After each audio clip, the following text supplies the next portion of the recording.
যারা ই ওয়ালেট নিয়ে কাজ করতে চাচ্ছেন তাদেরকে একটা কথাই বলবো যে ভাই আপনি আগে ই ওয়ালেট নিয়ে যারা কাজ করে তাদেরকে ভেরিফাই করুন তারা কাজ করে কি না বা কাজ করতেছে কি না। হুদাই কারো বিকাশ নগদে টাকা দিয়ে না দিলে কখনো এজেন্ট নিতে পারবেন না।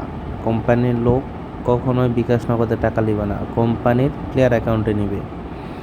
আর যদি আপনার সাব এজেন্ট নিয়ে কাজ করতে চান সেক্ষেত্রে তার রিয়েল ফেসবুক আইডি নেবেন অথবা তার সাথে সরাসরি দেখা করবেন, দেখা করে সাব এজেন্ট নিয়ে কাজ করবেন। তো আর আমরা কাজ করতেছি দেখতেই পাচ্ছেন, ভিডিওটা একটু স্লোই করলাম। আর বিশেষ করে এখন অনেক মানুষ প্রতারিত হচ্ছে। আর সাব এজেন্ট নিতে বেশি টাকা লাগে না, খুবই কম, খুবই সীমিত, $100-150 মতো হলে। কম খরচের মধ্যে যদি কি ই ওয়ালেট নিতে চান তাহলে আমার সাথে যোগাযোগ করেন, আমি সঠিক পরামর্শ তাদেরকে দিব। সেই পরামর্শ অনুযায়ী যে নিতে পারবে একদম অফিসিয়ালিভাবেই নিতে পারবে, $1 কারোর লস হবে না। যদি লস হয় আমি তাকে ওটা ক্ষতিপূরণ দিয়ে দিব।